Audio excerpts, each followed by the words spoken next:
Hello there, babe. It's nice for you to see me. Even though I can't see you, I still take great pride and great pleasure in the thought of you watching me. It makes me so happy, it makes me the happiest man on the planet. This video is a few things. One, it is the story of my life. But the others are a few surprises. So, it's not all about my life story. There's a few other things. I'm going to talk about something else as well. And that's part of the surprise. So you'll have to wait until that specific part of the video. Like I said, this video will be broken up into different parts. Even though I could film all of it in one setting, that would be good. I could just upload it from there, but that would mean that it would take me a long time without messaging you as well, and also you won't be able to start watching until I actually begin. So now that you know, and I've told you that, in a sense, of not too long ago, but an hour ago, that it'll be broken up into sections. I just wanted to reiterate, just go through 1, 2, 3, 4, 5, 6, whatever, how many ever it may be.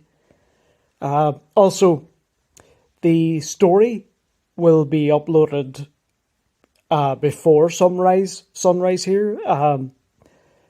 But there may be a few parts at the end where I will upload later. So there will be a few intervals. So think of the story as the first big part of the video, and then maybe a break. Even when you've watched it, you might wait a little while longer for the next few parts, because I'll take a break. But also, I'll get a bit of time to film those parts as well. So you'll have it all in no time, babe. I promise this will be fully done and you will hopefully enjoy it. Sorry, my nose is itchy. Sorry about that. Firstly, if for some reason Eileen is showing this to any of her family, I apologize for scratching my nose. It's not exactly polite to do it. Hello, hello there. It's nice to see you, even though I can't. I still say hello. But it's up to Eileen if you want to show this to any of your family. Of course, this is all for you, babe. And it's for you to do what you wish. If you want to keep this between you and me, that's fine. If you want to share it with people, your family and your friends, that's perfectly okay. Do what you wish. I wouldn't show anybody unless I would tell you first. And the only people would be my father or mother, or maybe a friend. And it wouldn't be the whole video. It would be sections of it. Like the least kind of embarrassing to show my parents' parts. Where I'm talking about maybe certain things that I wouldn't want my mum to watch. Like if I say cringy things or embarrassing things. Like embarrassing if I had my mother hearing it, if that makes sense. But I really, really hope my life story is interesting. At the very, very least, you will, even if it's not interesting, even if it's boring, at the very least, you will have, first of all, a recording of me talking about my life story and how I got here. And also, if you needed to so you could refer back to it if you wanted to remember something that I told you about myself, or you just wanted to refresh your memory about a certain aspect. But also, you will always know then. You will always know about my past because I would have told you anyway if it was through different hundreds of talks throughout the years about certain parts, and we've talked about certain things. So you already know stuff about me, but I'm still going to talk about that in the video. So I'm not going to leave anything out apart from the very negative things, babe. I want this video to be as positive as it can be. Now, when it comes to the bad things, you still have every right to know, and I've told you most of them, pretty much everything. Yeah, so I will touch on them. What I won't do is bring up the current situation. I won't do that because I don't want this video to be about that.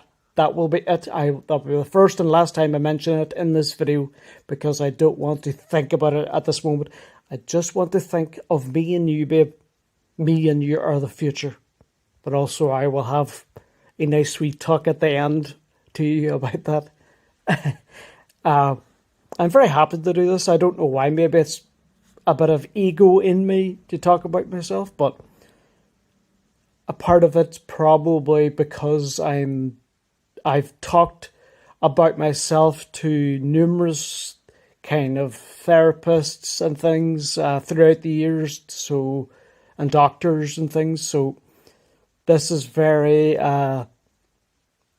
easy because in terms of what I've told people, and if I told a story to someone, a joke, or this would have been my most ever story, my life story. It's very easy to remember. You just remember what happened, and there's lots of things I remember. I will leave out tiny, pointless details. Like, for example, one time I found a £20 note, 20, so it's paper money.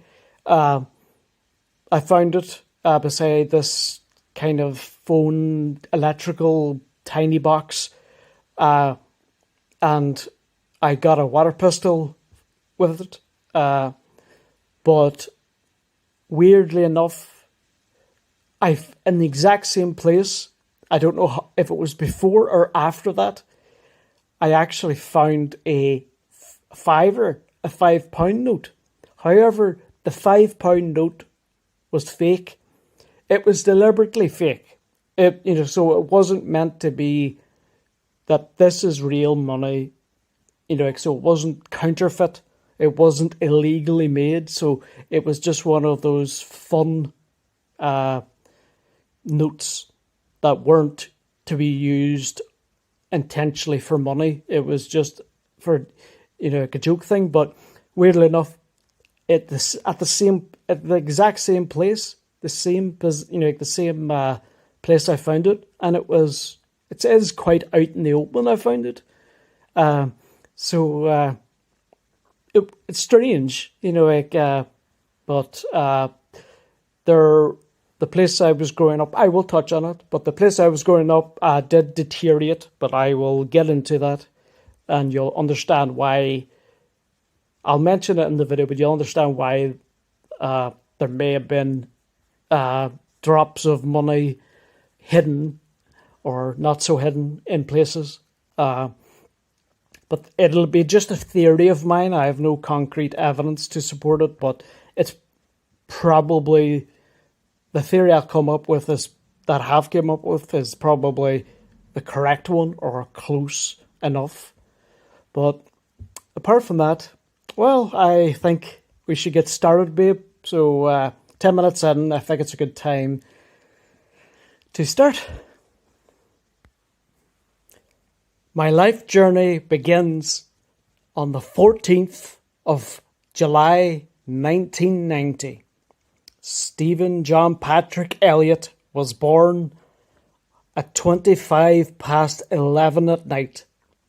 I know the time, babe, yes. And it was a Saturday. It was a glorious sunny Saturday, according to my mother. And so I know the time, the day it was, and so I think about myself a lot, I guess. So everything was good. I came out fine, and the start of my life was good. 6 weeks in, I couldn't keep my milk down. I could just about get some milk in my stomach, but due to I can't even explain the kind of medical thing, but basically, in simplified terms, I couldn't intake milk or basically anything else. And the doctor came to see me, and they said to my mother the very words, or close to it, that if you don't bring your son to a doctor, he will die. And very strong words, of course. And therefore, my mother brought me to the hospital, and I don't know the length of time it took me from getting to the hospital until things were sorted, but I had an operation, and I showed you before, it's on my stomach. So the problem must be to do with the stomach, I guess, but I should get the name of it. I was actually told by the doctor. Remember I told you I talked to a doctor earlier for 25 minutes. I did refer about that because she was talking about another MRI scan, and I explained about how like if I had any surgeries, and that's the only surgery I've had, and she told me the name of it because it just comes naturally to doctors. It's a long name, but I can't remember it. But I will look it up in the future because, like I mentioned, or children could have it, and I do not want to be unprepared. I want to be as prepared as humanly possible for our children to be born. From reading books to looking up online things that will help in raising children, I will do it, because there is no other job important to me in life than being a parent. You know, being married to you and being a parent is all I care about. You know, like I may have hobbies, but that is all I care about. You know, like, so in relation to the that condition, you know, like I will make sure. You know, like my dad had it, his twin brother had it, and I think another male member of my dad's family, but I'm not 100% sure. But I am 100% sure about my dad and his twin brother Robert. So that's in, you know, like it's genetic. And I don't, you know, like my dad didn't know what to say, you know, like he wouldn't have thought about that at all when I had this problem. So I'm sure he mentioned it afterwards because it came to mind. I'm sure that it was the same problem, but of course, as a new parent, my dad's not going to immediately think about that. You know, like I'm sure both my parents were terrified, as I would be, as you would be. You know, like I can't imagine that horrible feeling of thinking you're going to lose your baby, or the possibility. And the way my mum is, she's a constant worrier, and that's fine. Like she's worries about me and she worries about all her stuff, but I she never mentioned it, but I can just imagine how absolutely terrified she would be, and I really feel for her back then. But yeah, I got through it.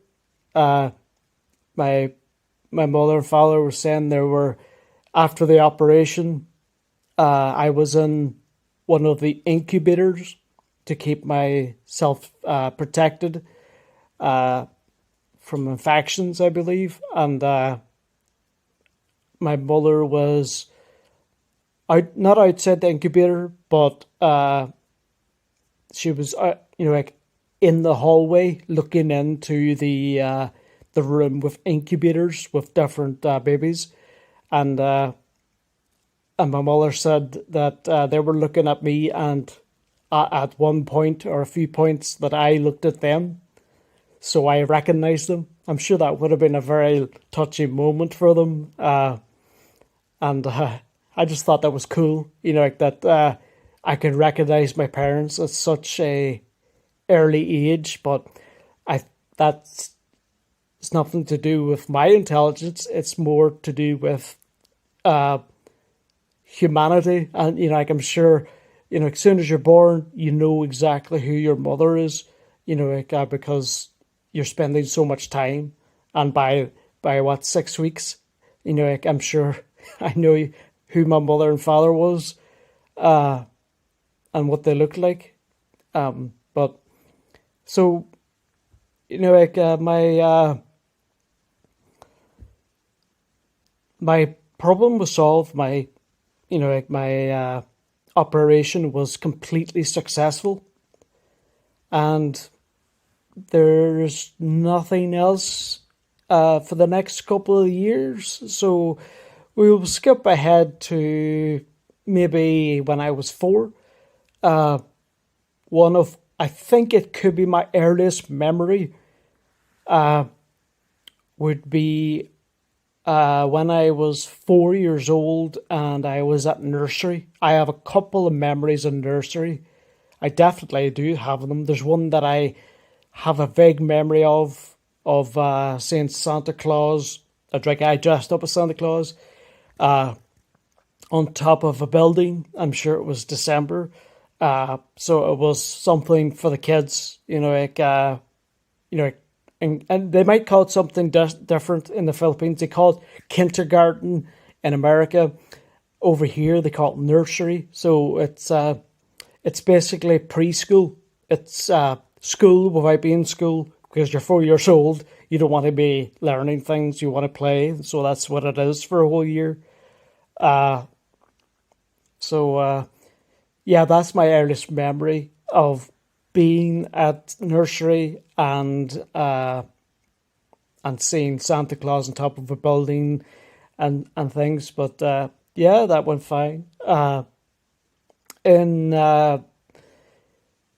what year would it be? In 1995, I completed nursery, and I went into a school called Christ the King. So it is a religious school. Every school I went to was religious. I went to 3 schools, and they're all religious, like Christian. So they have Christian practices like praying every morning and things, several times a day, in fact. But so you start off in P1, they call it. It's primary 1, so that's your first year at school. And you last until primary 7. Over in America, England, you last to P6, and then you go to high school. But not over here. You go through 7 years of primary school. So you're there from when you're 5 years old to when you're 11 or just turned 12, for example, depending on when you were born in the year. But I can't really remember. I can remember things about my first 34 years of primary school, but nothing particularly of note. In terms of my life outside of school, things were pretty good. I had nice memories. Like when I was 7, I saw my first ever glimpse of a video game at my cousin's, and I remember it vividly, even the certain part of the game that was being played, I remembered, and I don't remember the specific feeling, but I remember being so amazed. Like this was incredible to me, and come on, but if I was about 7 years old, I was definitely 7 because it came out in 1997. So you're talking about 25 years ago at the least, and ever since I'm a big video game player.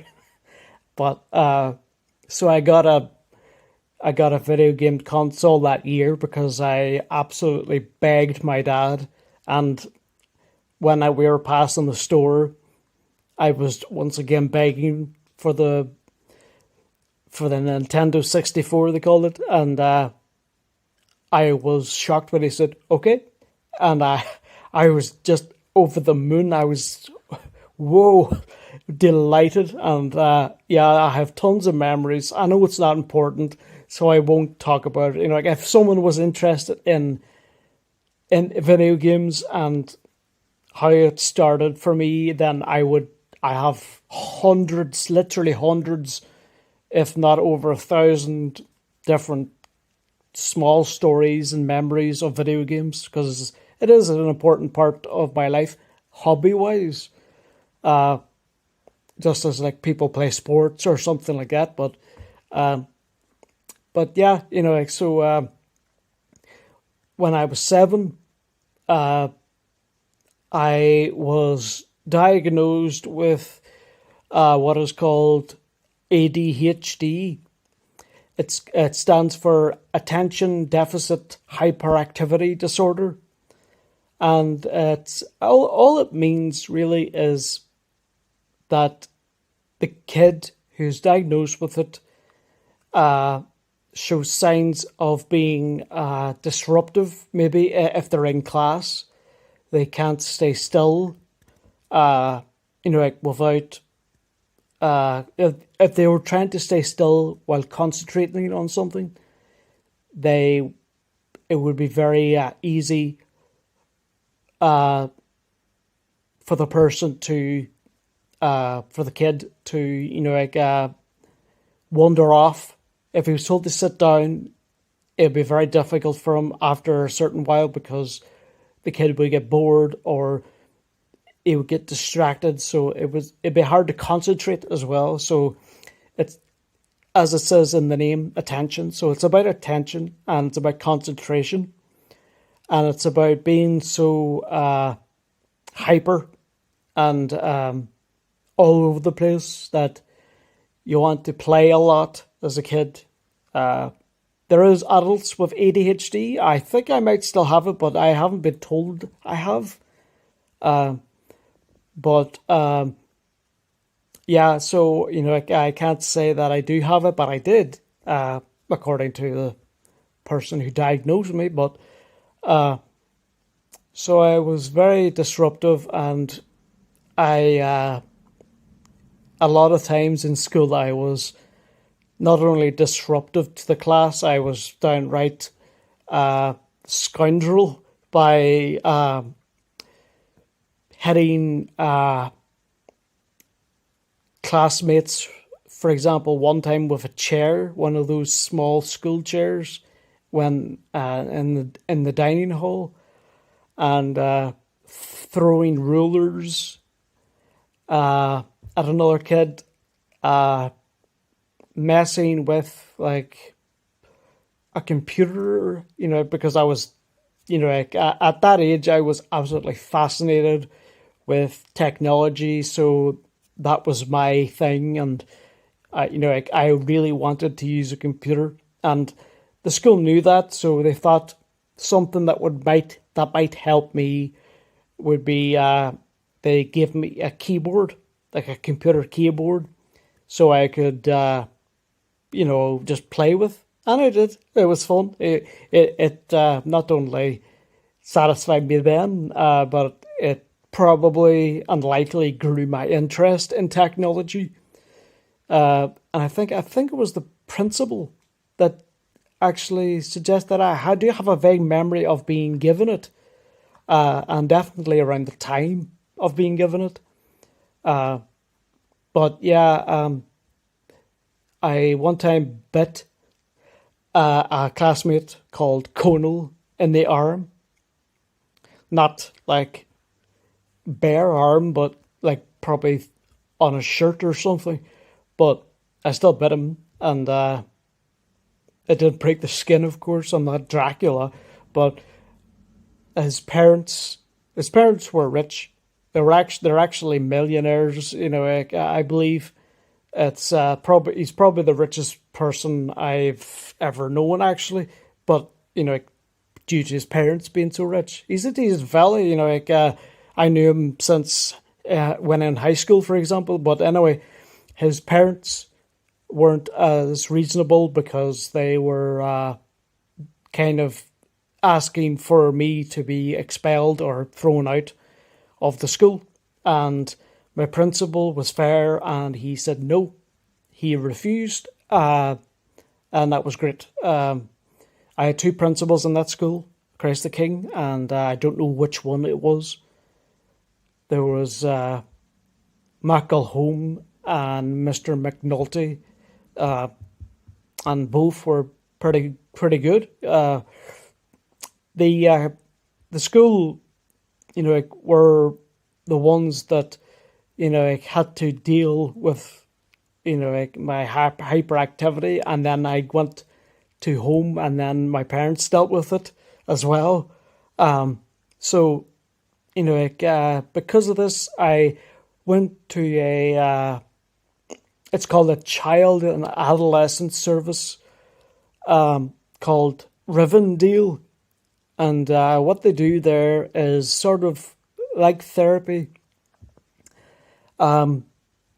Weirdly enough, I actually don't remember much of the content itself, what I was asked, and the kind of methods they might have taught me, because I don't remember. I think it was probably more asking me questions about what I was doing and maybe why, and I give feedback to them, and they would maybe tell my parents about what kind of direction to go in, like to deal with my problems. So it's just interesting. I never thought about that really until now. But yeah, Rivendell, I was there from when I was 7 until I was a month away from being 18. The reason I had to leave at 18 because it is a child and adolescent service. Once you're an adult, it's not their problem really. And the way that it kind of, looking back on it, the way I was taken off it was very premature, and it was not dealt with properly. But I'm not resentful because I wasn't in a good place mentally at that time. So I didn't deal with it properly at all. And that was in 2008, a month before I turned 18. But anyway, back to when I was about 7. I don't know if it was 97 when I was 7 or 98 when I was 8. But either 7 or 8, I was put on medication to deal with my ADHD, my hyperactivity, with medication called Ritalin. So Ritalin is a medication to calm a child, or an adult can take them too, but it's to help them concentrate so they could not get distracted and be more obedient, like really.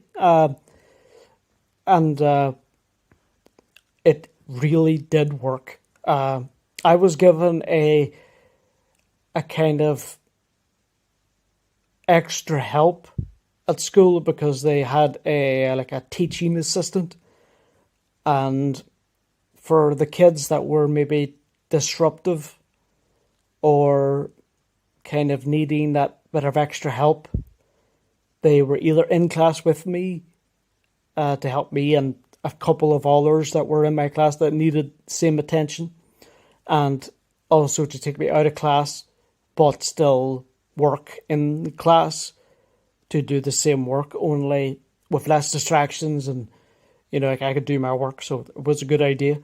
But the Ritalin, it really did work. And I got a bit of, a bit of stick, and stick means over here, not an actual stick, but it means a bit of joking about, a bit of at someone else's expense. You're joking about someone. Like if I said to my dad, "You're bald," and he knew it was a joke, it would be a bit of stick, a bit of stick. So, so I was getting a bit of stick about the fact that I had to go out to the hallway to take my Ritalin medication 2 times or so a day, and I felt a bit humiliated by it, and it was referenced all the way until high school, because a lot of people in my primary school were also in my secondary school. So I met loads of people that were from my class, because we stayed the same class. It's not a huge school. There's probably a couple of hundred. So you know the same people for 7 years, or maybe 8, if you're in nursery together, and then you're in high school, so you know the same people for 7, 8 years, and then you know them even more. But I didn't care about the things said to me. I wasn't being bullied about it.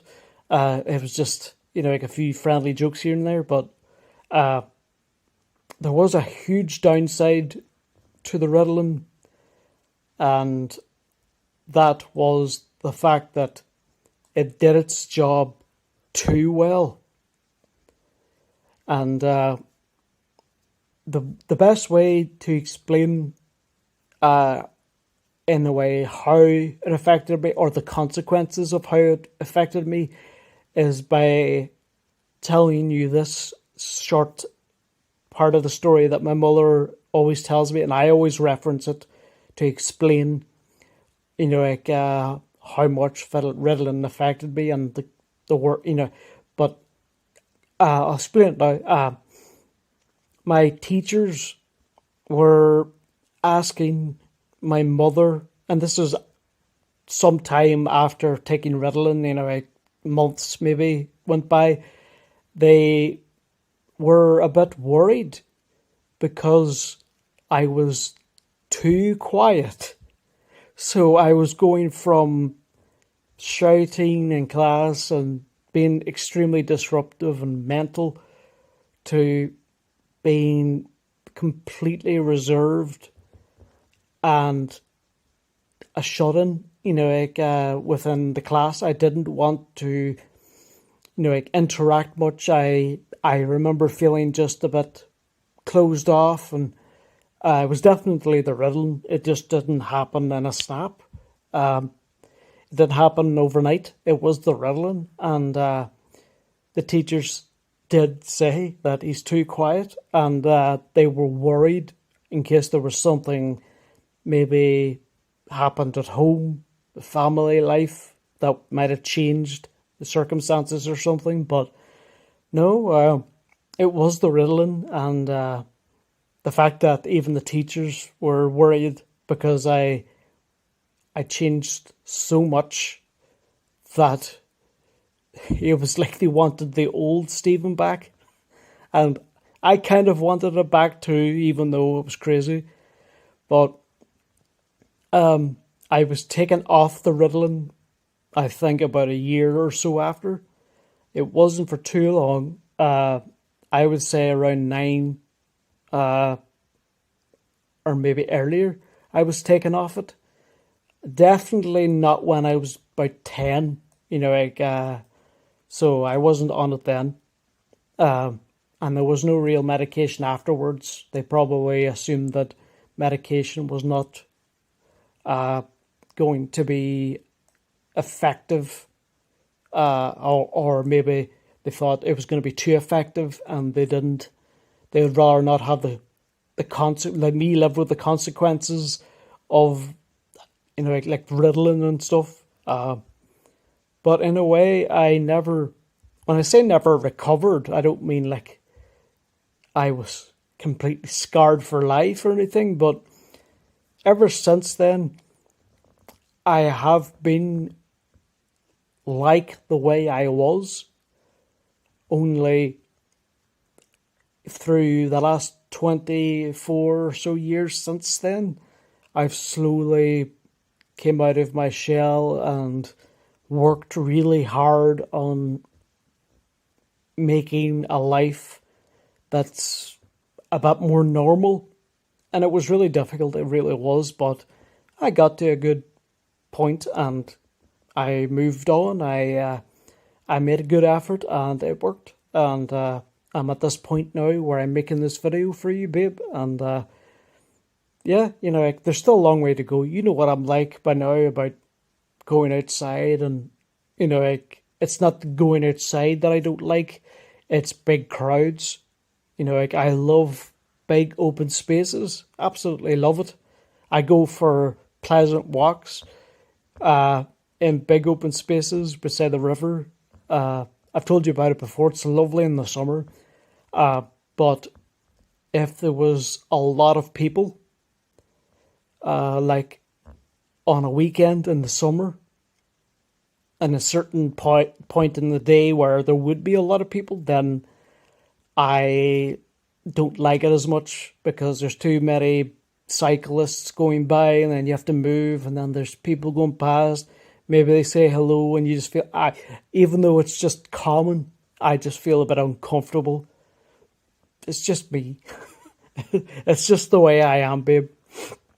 But yeah, so I think Ritalin definitely accelerated things with my personality. Maybe I would have been like this anyway, but honestly, I don't know. I don't know if I would have been like this regardless, but yeah, I haven't really been like the hyperactive way since. It is kind of like a hybrid now of what I was like, but it is a hybrid of what I was like between before Ritalin and after Ritalin. So, I've got this hyper side, and maybe if I got a few cups of tea, coffee, or caffeine, whatever, I get hyper. Or if I just get happy or a bit silly, I get hyper. And I love it. I love all it. It's just me, like, it's just the way I am. And yeah, like, however, I can still concentrate on work, and I can get stuff done if I need it, just like this video, if you can consider it an example. But if there was paperwork that needed to be done, I could do it. I am still an introvert. Before Ritalin, I was going out of the house as much as possible, going out playing. And when I say going out playing, I meant going out and causing chaos. But I did it every day, and sometimes with friends, and a lot of the times I wanted to have more friends, and I did have some, and sometimes I was lonely, and but when after Ritalin, for example, I went out less, and as you'll know, I it gets kind of worse before it gets better. But yeah, so after Rivlin, and what so forget about Rivlin. That part's kind of done for now, at least in a way. I don't think there's going to come back, into the story, but it is a big part, I believe. So I don't know what year, but this is a halfway or more than halfway into my mother and father and me living in Omagh. That's where I was born. I was born in the hospital in Omagh, and we lived in a park called Lisnelly. And the way my mother tells it, it was a lovely place when she moved in. We moved in to house number 101, and it was a 3-bedroom, brilliant house, good neighbours. She got along with people. However, over time, something happened, and a lot of bad people moved in. It just got progressively worse until the point there was drug dealers and criminals around. So it just got bad. People then started moving out of Lisnelly, and I don't blame them. I definitely do not blame them. And either did my mother and father. But we stayed, and eventually we didn't, because it got just, there wasn't anything against us really. But for example, one time my dad found someone must have thrown away drugs or something, because he found it. He had a shed at the back garden and he found drugs, and my dad went ballistic, and so did my mum, and we confronted next door about it. I don't really remember what they said about it, but yeah, I could have found it, and a young child about 9 or 10 or whatever, thinking that it's sweets, and ate it, they die. Things like that do happen, and it's a horrible thing to happen. But yeah, I find that despicable, and it probably was one of the thoughts in my mother's head when she was thinking about leaving. The part about leaving, well, my mother was more determined to leave than my father. My father doesn't like change. You see, what I'll explain later is about autism, so it won't come up until I explain to when I'm about 17, or sorry, just about 18. But whether or not my dad is autistic, he does not like change. He hates it. For example, he's lived in the flat he's in now for 22 years, it will be this year, and nothing's wrong with that. But he's wanting to move a little each year he's lived there since, but in the last 5 years, so he can't pull the trigger on that. He can't make that first move because he doesn't like change, even though he wants now to move. He doesn't know where to move. So he's not making that step because he worries about the change, even though he wouldn't admit it. Sometimes he does in little amounts, but overall he doesn't admit it. Not to me anyway, but maybe to himself. But the reason this is relevant is because both parents accepted that the park was terrible at that point. Many people that were there originally had left, and by that point my mother and father and me were living there 11 years, but it changed dramatically. And I did 6 years of school in Christ the King. So it was summer. I don't know if it was planned to move when I finished that year at school. But we did move in the summer. So I was on my summer holidays from school. But we got a new place in a town 10 miles away called Newtown Stewart, but we all call it Newton, just their way of our accents. So Newton Stewart. But my mother was fine to go, but my dad not being coping with it, not coping with the change and worrying about the change. He caused arguments because he couldn't express his feelings or whatever. So, it was the beginning of his mental breakdown, is what I'll call it. I seen it firsthand. I seen it with my own eyes. So this was 2001, and 2001 was a horrible year in terms of family life. So when we moved, I believe my dad didn't move with us straight away. I don't know what the arrangement was. They were still together, but my dad still had a major problem with living in Newton Stewart. And he already had a flat, a different one that he has now, but so he was able to live there in the meantime. But he did come down and live, and I was delighted to see him and things.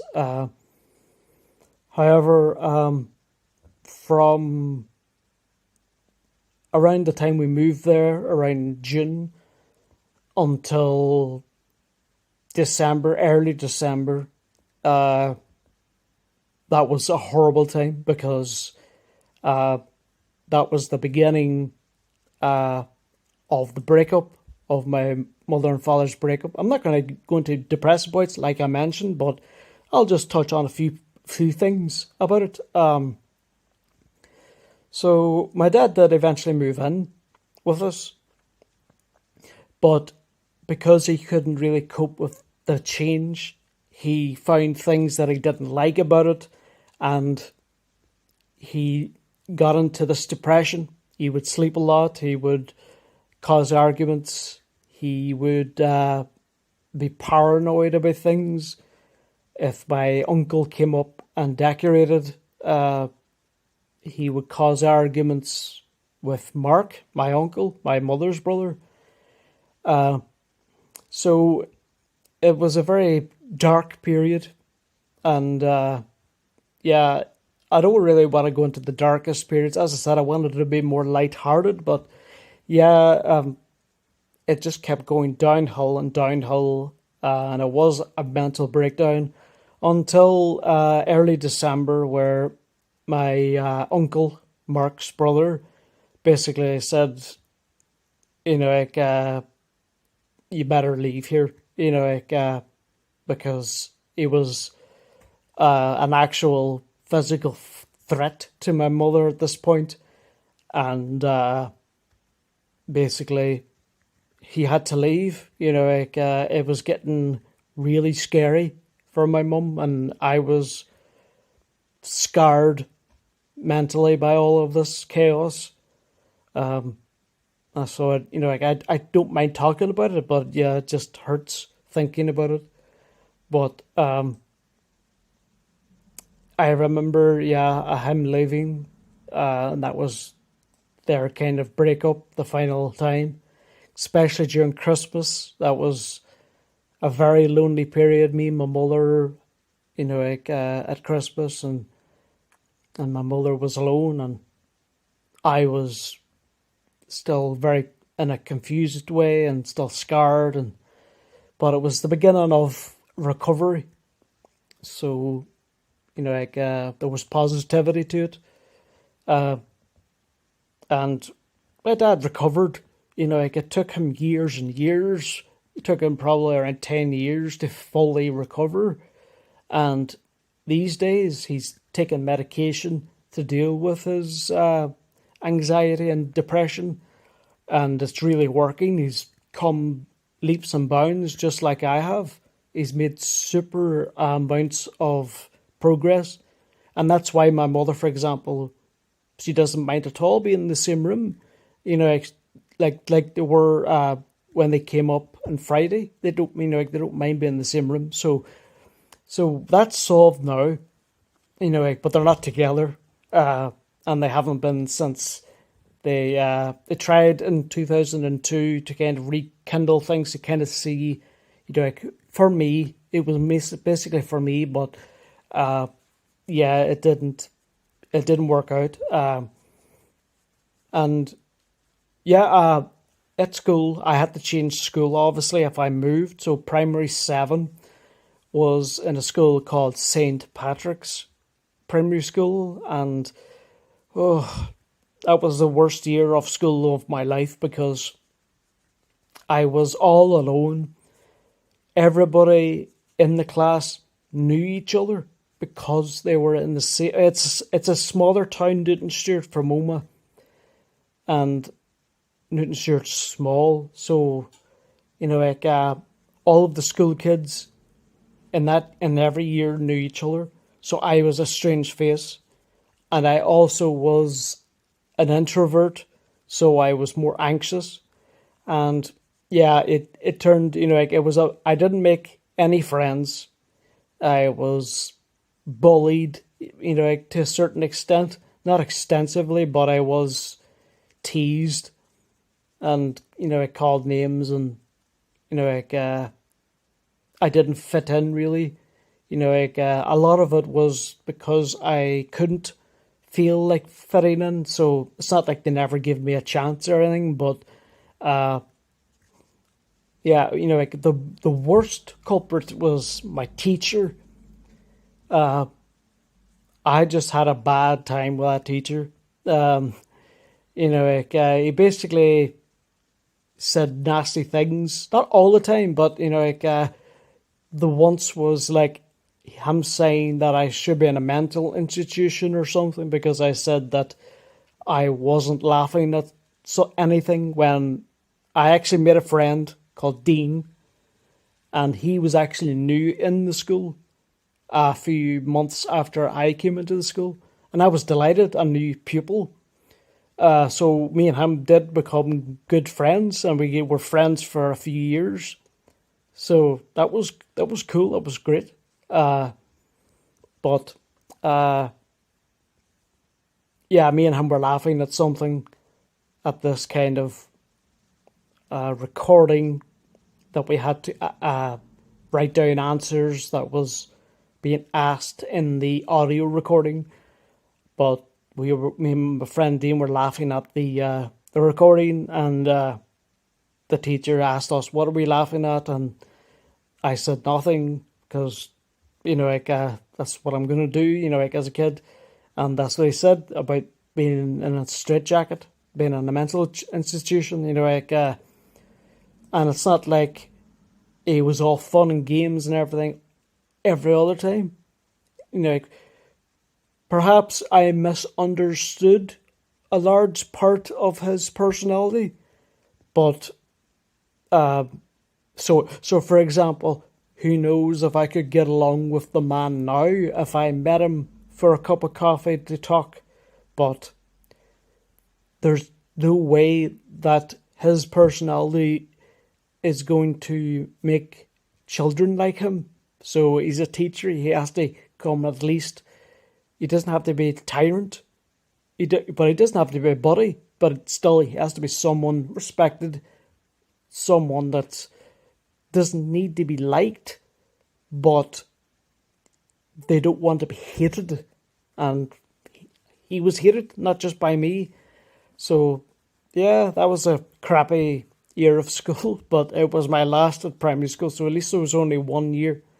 So I wanted to stay on the Crest of King, but I was 10 miles away from Omagh, so I couldn't go there.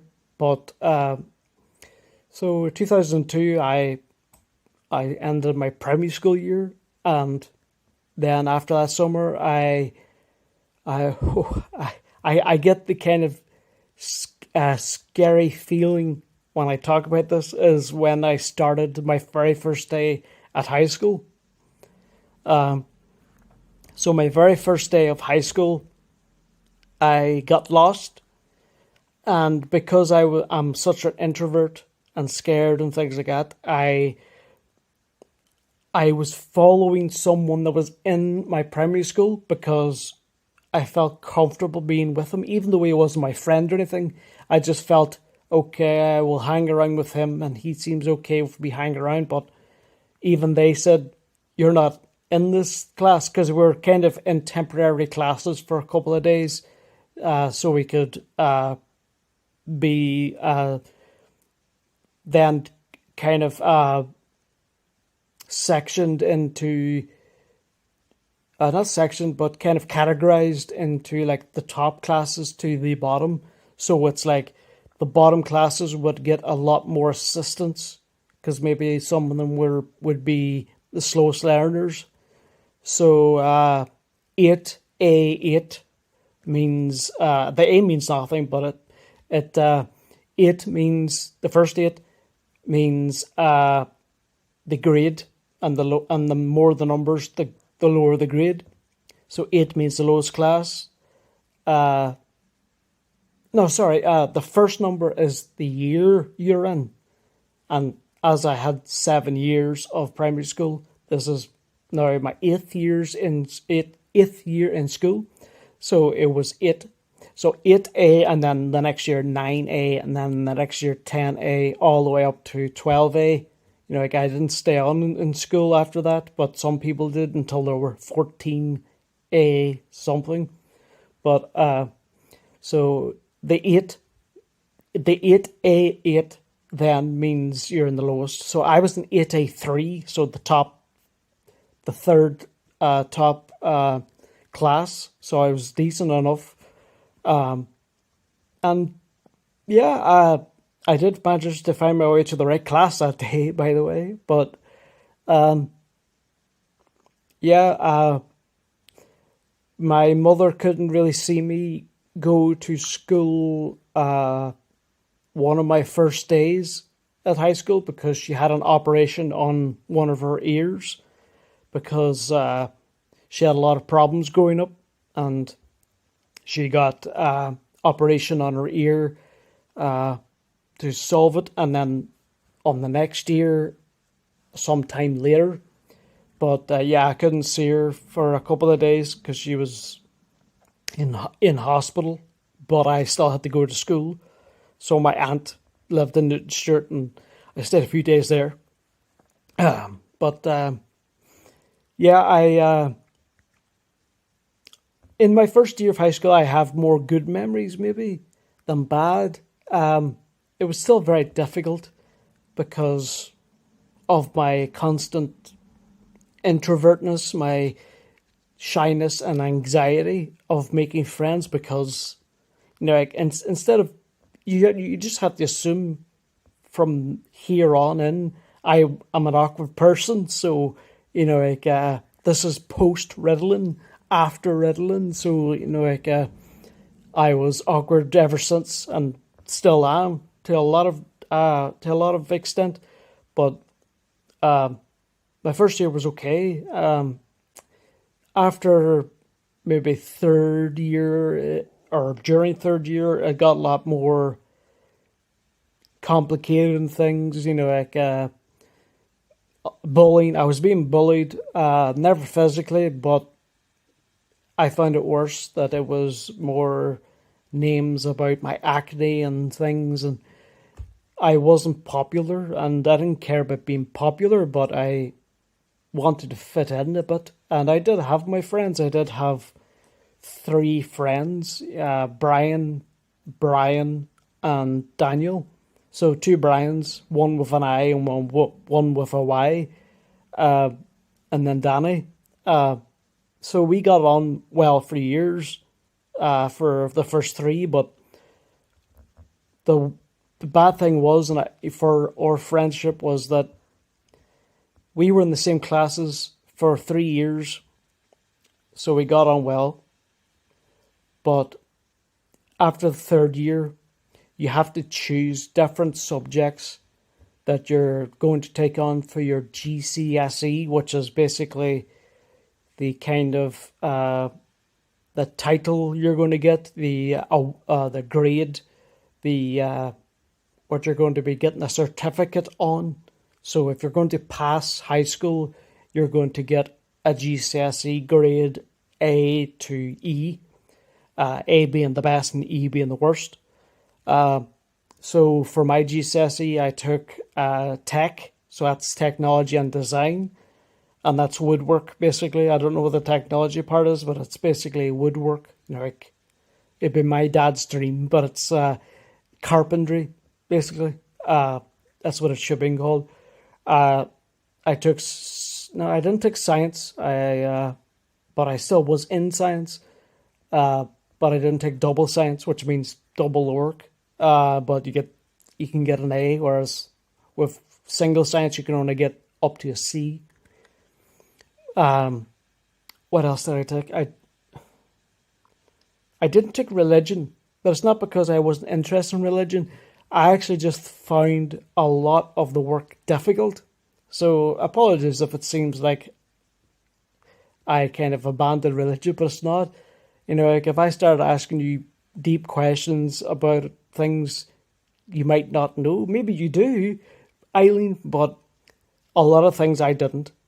Like I still prayed every day, just like I do now, but I had no deep knowledge of the things I was being asked, so I went with an easier option.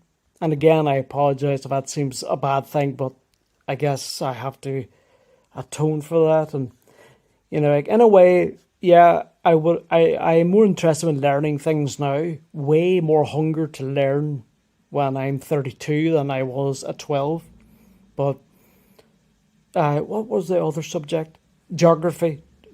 I chose geography, so even though I didn't do too well in that, but I have a deep interest in it, especially now. But the friend group of Danny and the two Browns and me were kind of halved, because ever since when you're 8A3, I was in 9A3, 10A3, 11A3 and 12A3, and so were everybody else that was in the third group. So you stay that number for the rest of your school days, career, whatever you want to call it. And if you stay 2 extra years, you're 13A3 and 14A3. I didn't take those 2 years. You'll know why, but it's a better thing for me rather than stay on school. But the reason I didn't stay on at school is because as I said, when third year started, it was still okay. I still had my friend group, but it just got progressively worse and worse as the year went on. And then the fourth year started, and I had fourth year and fifth year, the last 2 years I had school. Unfortunately, those were the worst because the bullying ramped up really high, and my friend group was basically cut down the middle in a sense, because my friends chose different subjects. Not all of them chose different subjects and things. I would have different subjects throughout the day. I could have science and maths or double maths and such, but the subjects that you could choose, for example, like geography and single science, it clashes. If I was to see my friend, it would clash, because if I had geography, my friend would have music, because one of my friends was a drummer, so he had music when I had geography. So that was the Brian with the Y. and maybe my other friend, I can't remember, like he was doing another class, or maybe he could have done the same class, like double science. So I would only see my friend group uh, kind of every half a day rather than being all together for the whole day. So that, what I say, broke my heart a bit. Unfortunately, I didn't take a lot of the chances socially. What I mean by that is, like, when I was asked, this is the best way to explain it. When I was asked to go to a kind of school disco, all it really means is a get together with a bit of food uh, at a place called Kappa. It's like a sports team, like an Irish sports team kind of area, a hall, and that's just a get together. Like it's after school. Like, so it's nothing to do with the school at all. So it's a thing where people go every, I think it was Friday, so it's the weekend, and it's basically the go-to place for like the cool ones that wanted to socialize. And I didn't ever go once, not once, but I should have, because the more I didn't go, the further away I got from my friends, and also because of the different subjects. Unfortunately, the group kind of didn't separate really, but it fizzled out, and so maybe I would be friends with Danny, but I wouldn't have me, Danny, Brian, and Brian in the same class, apart from a couple of classes a week, and that it was never the same. Um, a major part of the bullying, for example, was a guy called Dermot. I don't really, like, it's kind of the point pointless talking about him, but um, he was just bullying me because he bullied other people. Like, and it made me feel so uncomfortable. But I did stand up for myself a few times. Like, not physically, but just telling him off. Uh, but then I kind of didn't. If it was now, I would be able to not physically attack him as well. He could probably beat me in a fight easily, but I could still speak my mind. I wouldn't shy away from speaking my mind, basically. So uh, I've grown up in that way. But so Dermot was the major reason. There was a few other kind of bullying me uh, or joining in with Dermot, his friends, and others just kind of not being nice. Uh, so that's not necessarily bullying, but it's still not pleasant. So like, school just became such a pain for me, such a pain. And I also made a friend. So when we changed subjects in third year, uh, I can't remember when specifically for some reason, but I remember then getting a friend called Paul. He was in my form class. The form class means the A3. So, like, there's 8 form classes for each year, and I was in like A3, and that's my form class, and that's just the class that you're associated with, and uh, like, you're going to take the same subjects until third year, like I just explained. But Dean was in my uh, form class for the whole length, the whole journey of school, but uh, I didn't really get to know him until third year, and we bonded over video games, and we were outcasts as well. Um, he was also bullied, and we both had a kind of burning hatred for a while at just the way of being bullied. But uh, so it was just a bit of moral support between us. And it was a bit weird, to be fair, but so was I. Like he would have this type of humor, and I wouldn't get some of it. Like sometimes I felt that he was kind of messing around with me, but like I feel that he wouldn't be my friend if that wasn't the case. So I have more positive memories with Paul than I do negative. Like we did eventually not fall out, but just drift away. But this was when I was at college.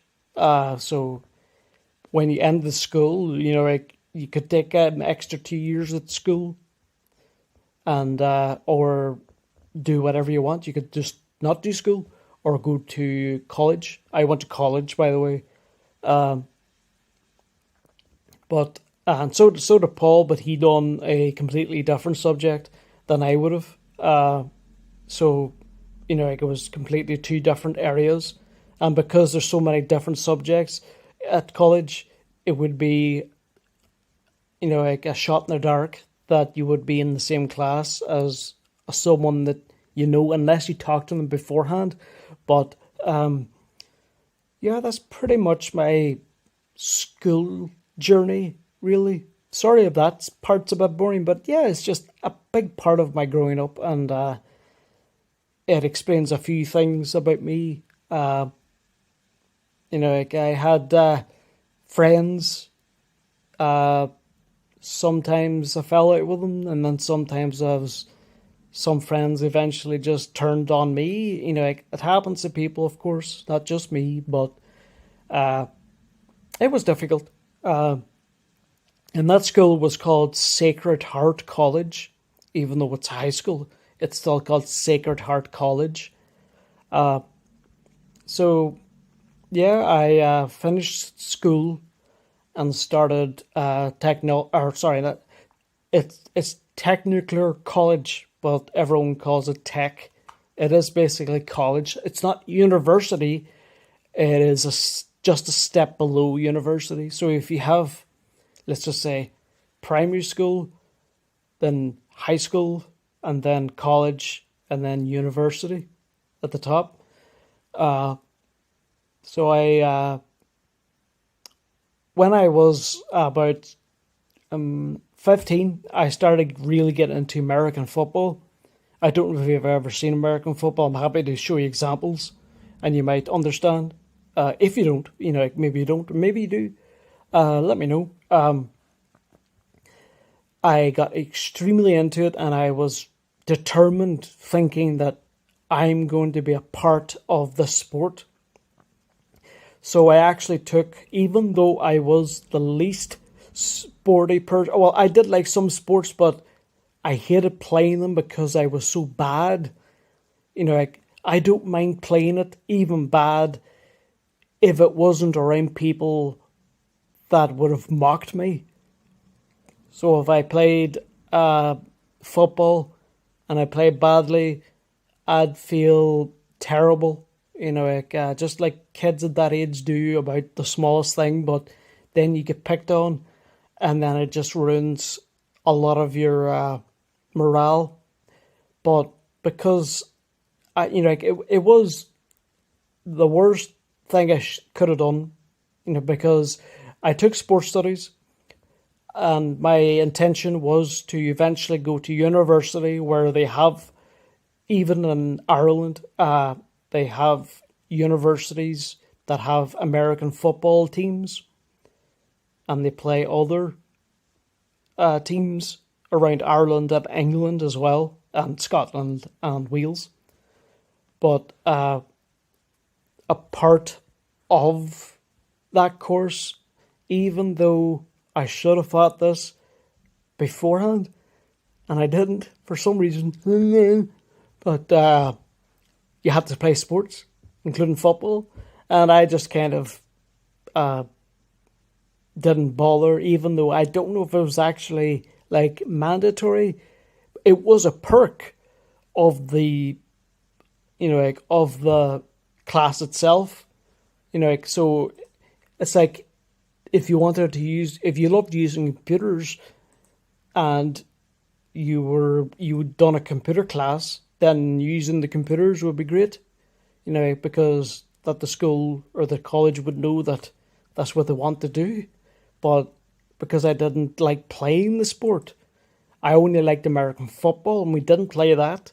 And I was so eager to set something up to play it, or because I wanted to be a coach. And even though I went the wrong way about it, overall, if I got enough guidance and I didn't have like anxiety and depression and like social problems, I could have, like I'm smart enough and I had the dedication, but there were so many things like happening that it didn't work out, of course, and it was a bad decision taking tech, taking sports studies in tech, because a year and a half into it, I dropped out. I was an adult at that point. I turned 18 on the 14th of July 2008, and I had a few arguments with my mother, but she wanted to be, it wasn't that she wanted to be a tyrant and she wanted to be bad. She wanted me to, first of all, she gets extra money benefits for me staying in school. So that would have been taken away. So she was worried about that aspect. And also, she was also considering my future. And I was, in a sense, throwing it away. But I wasn't happy there. And yeah, it was the right decision to axe it all together. In that year and a half, I did not have a really good time. I didn't really get along with the people there. I did make a couple of friends, but it wasn't like strong enough to keep me there. And I was out of place. I was a fish out of water, and I needed a change. So that's 18. So I'm 18 now in the story. So I'll tell a bit more, and then I will. I'm just looking at how long I've been talking. You're probably a bit annoyed that I didn't message back, but I did tell you that it could be a long time. But because I'm so chatty at the moment, I could explain a good amount right now, and you will. You'll be happy that this is already an hour and 18 minutes long, so there's still plenty more to go. But this will be just one part, because I'm not going to separate it, but, for each recording I will. But I will go on for a few more minutes to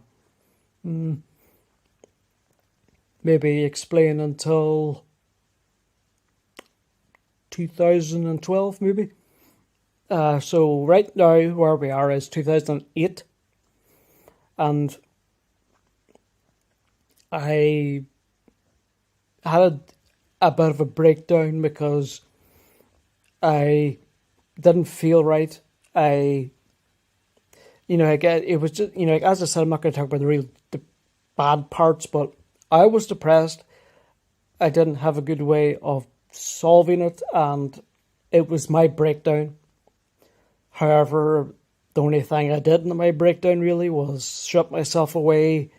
A big part of it was not feeling that I wanted to go to Sacred Heart. I didn't want to go there either, but after a while I didn't want to go to college. So even though I still did, it just made me depressed. And I regretted my decision, so it made me more depressed. And I didn't have a good time. But after a while, a big part of the kind of the switch around was December of 2008, because me and my mother, we had a good chat and stuff, and even though things were good between us, uh, she was surprised that I wanted to kind of live on my own place. Now, it wasn't that I was running away from her or her kicking me out or pressuring me to go or anything like that. This was solely about me wanting to make a change, a positive change. And I believe that was a very good decision. And ever since, I've lived on my own this way. And I want to live on my own until we live together, babe. So, for example, I never want to go back living with my mother, even though I love my mother. I just, to go back would be a big step backwards because I like my own space. I like doing my own thing. And the whole place not being myself, the way I decorated, the way I wanted to be, it's, I wanted to be my own. And my dad moved out when he was 19. I moved out when I was 18. He survived. I survived. And if I moved out now, for example, like some people are still living with their parents over in the West, that, it's not that because their finances or something, it's that they're doing it because they find it so easy. Everything's done by their parents. So it's nothing to do with like people that are living with their parents because it's so expensive. I'm not talking about those people. It's like too expensive for them to move. Not like that. This one is about like too expensive, or sorry, not the expenses, but more to do with getting things done for them and them not being independent. And I have now had 14 years of that now. I moved into my first place a month after me and my mother had that decision of me to move in January 2009. And that was a place in Derry. Sorry, I don't know. I don't remember if I mentioned in the story, but in 2005, there was a few things I missed out. First of all, in 2004, in the summer, my mother, after 3 years of being separated from my dad, she met Vincent. And I was scared, but very excited at the fact that my mother met someone else. I was scared just at meeting this person, but overall, I was super excited. And yeah, I had every right to be. They've been together ever since. It'll be 19 years they're together this year. They're happily married. No kids. My mother hasn't had any more kids. She did try, but unfortunately, she had a miscarriage. Sorry to bring the mood down a bit, but yeah, I was devastated. That was 2008. Because it would have been lovely to have a brother or sister, like someone for company and someone to kind of pal about with. Just not meant to be. But my mother is extremely happy.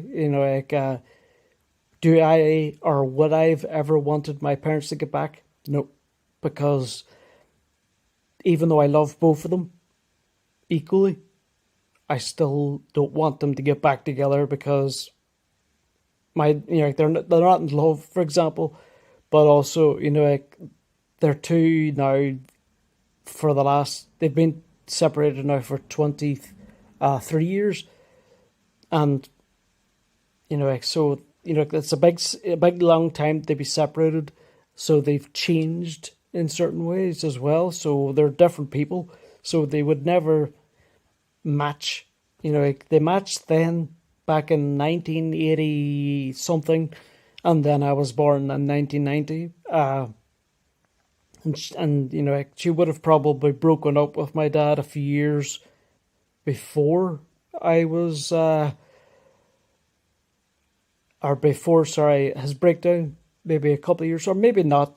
She would have broke up, but if, she would have broken up a little sooner if she didn't have a son, but yeah, it's better off my parents being not together, put it this way. And not that any of them want to be. It's been 23 years. We've all moved on. We've all grown up. And that part's in the past. And Vincent has been the future. She's been with Vincent almost double the time she's been with my dad, or she was with my dad. So that says a lot, to be together double the amount of time she was with my dad. So I'm very happy for my mother. And I made a good speech for her at her wedding. So sorry, my throat's getting dry, but I will drink a bit of water in a few minutes. What else? What I was going to talk about? Sorry. When I was 11, I didn't have any brothers, sisters, of course. But one family member I did really get along with. Now, I had a few cousins that I did get along with before that, Liam and Sean, but they were older, and Liam was like 4 years older, but he was still cool, and he was still, palling about with me. He's a very nice person. And Sean, they kind of just, kind of drifted to their own kind of social groups eventually. So it wasn't anything bad. It was just one of those things. They would still have loved to meet me and stuff like that, but it just got less and less after I was like 10 or 11.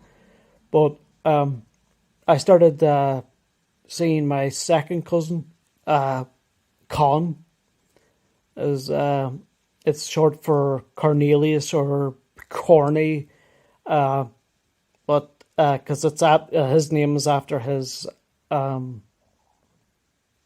uncle. Yeah, his name is after his uncle, and no, sorry, I think it's his great uncle. So it would be Con's parent chose Con's name because Con's parent had a uncle called Con. I think that's what it is. But me and Con, we were very much the same. We loved video games. We weren't popular at school. We each had our own kind of backward ways, but we were very alike. We, as I said, loved video games, so we met up, like I think it was every 2 weeks or so, and one time he would come up to me, and then the next time I would go down to his to stay a couple of nights, and that was the weekend, and I loved it. Me and Con got on very well, and like anything else, even though it wasn't planned, we kind of drifted apart a bit because of my depression. I didn't see Con as much when I actually moved to the same town as Con. So it's more my fault than anything. And Con would have been too awkward to kind of initiate that kind of conversation to begin with. So I put most of the blame towards me, that me and Con aren't close. But we did message online from 2010 onwards. He would be on the same PlayStation Network account, and I would message him through that, and then through Facebook and stuff. And we also done that like way back in a social network called Bebo, way back, and me and him got on very well, and me and him were like brothers. He does have a brother, in fact, but I consider Con to be the closest thing I've ever had to a brother, and I would tell him that. I've never told him it before, as I said, because we're both awkward. But yeah, if I seen him today, I would say to him, Con, you know what? Those days we were like brothers. I love them and I cherish them and I think about them a lot. And they were a lot of fun. It was sometimes the bright spots of my week. Things like that. It's corny, it's cringe, but it's true. um, so the place I lived in on my own, the first place was a flat in Derry, an apartment, and it was good. But I wanted something more permanent. So the way it works here is housing executive, which means you have to be on a waiting list. And let's just say once you're offered a house, if you don't take the house, you are put back on the list, probably way back down the bottom. But if you accept it, that's yours.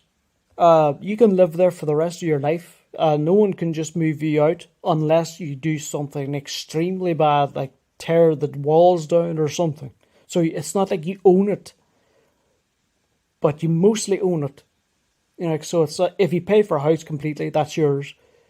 But with housing executive, you haven't paid a ton of money. You don't pay like thousands of pounds, tens of thousands.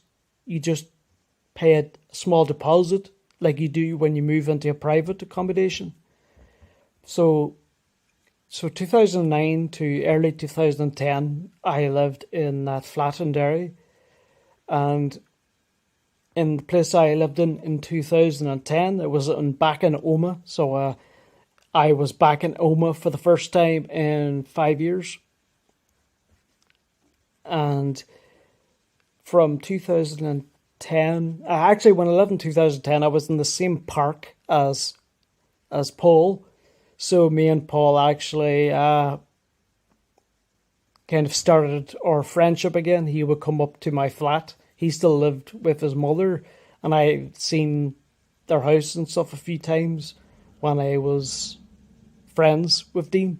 But so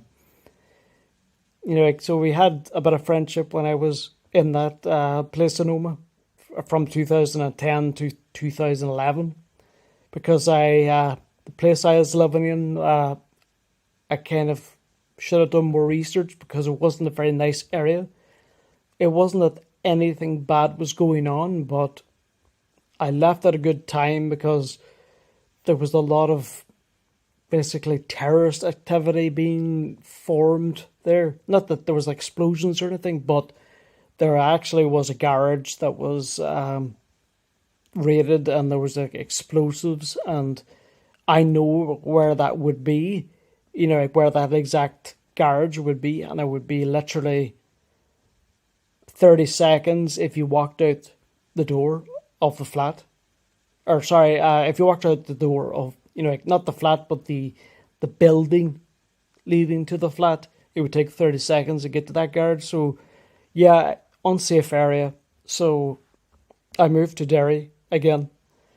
And I lived there until I was 28, or just about 28. And yeah, I know I'm skipping forward a good bit, but a lot of things didn't really happen. I didn't work. Because I had depression and things, I was on disability benefits. And the way it works over here, if you're on disability benefits, you're on, you're on Easy Street. They're going to really take care of you by giving you enough finances to live on. And yes, it is laziness. I have formed a lot of laziness, but I'm trying to dig myself out of that hole. But being on benefits and things like that there kind of really helped me.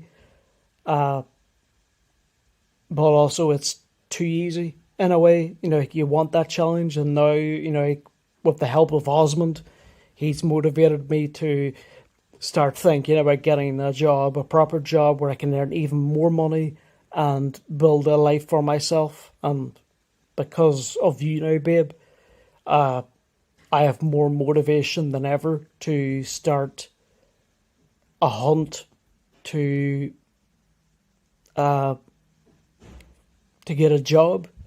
I don't expect anything spectacular, but I know that I have the mental capacity and the determination and also the intelligence to really, really go at a job, a career, something that I'm interested in.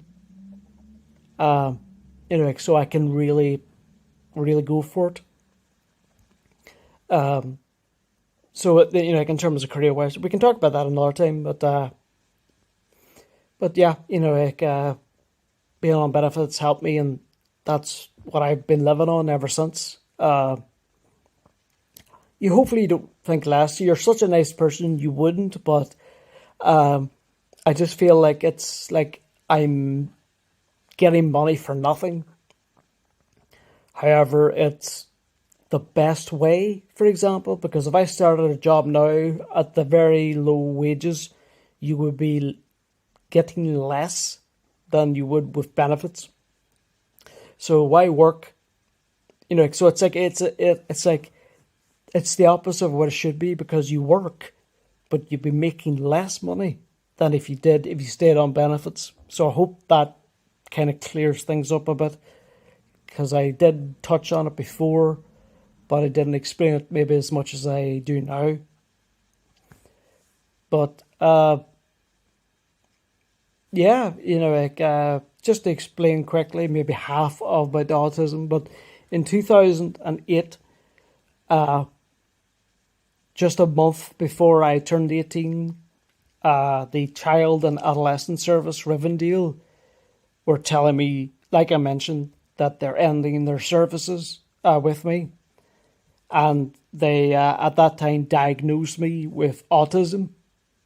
And at that point, we knew nothing about it, because all it says, on the thing was autism spectrum disorder.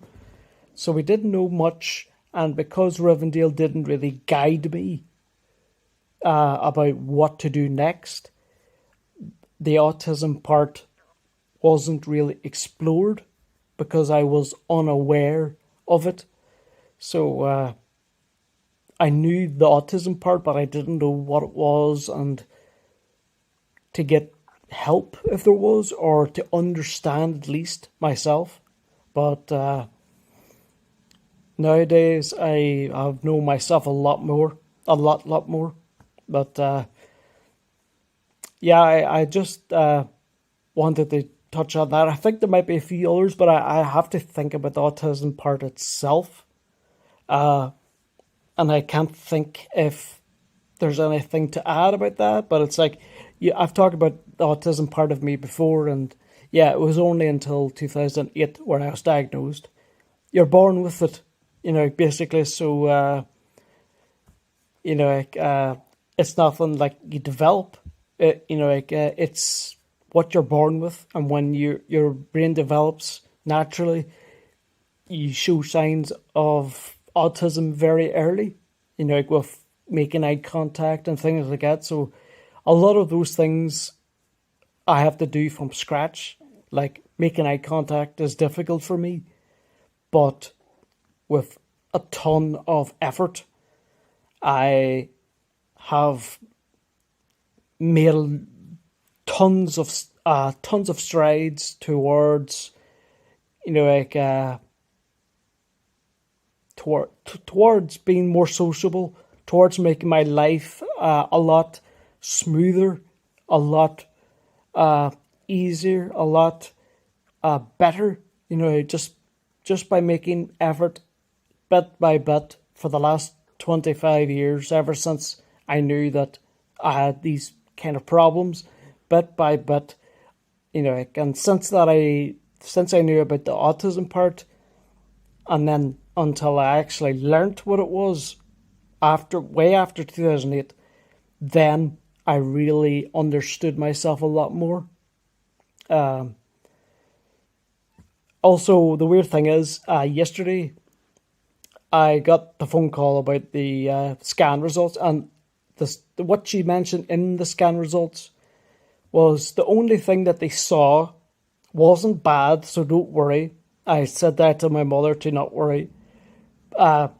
So it's nothing bad. It's nothing like a tumor or anything like that. They see nothing like that. So I repeat, they saw nothing bad, but what they did find was something they call an anatomical quirk, and she explained it as it your brain looks a little, she was saying my brain looks a little different in certain parts than the average person would, and so basically my brain isn't the norm.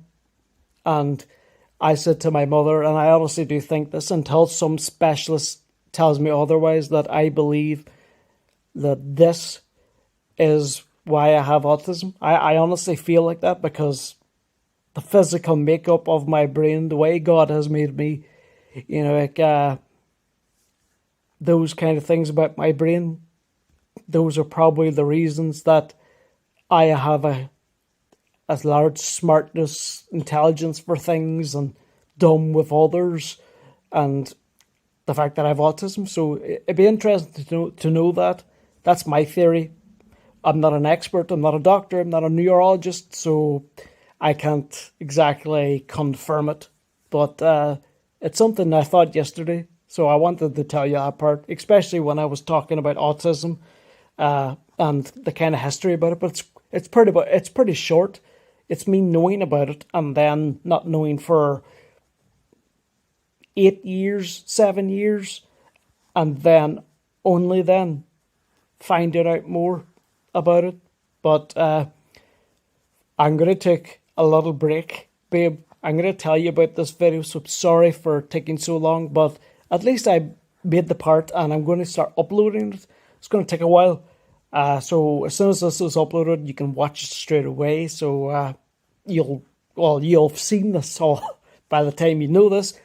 But I hope you enjoyed this part, and there is probably the other half. There is the other half left to watch. So I haven't done that yet, but I will in maybe an hour in a bit.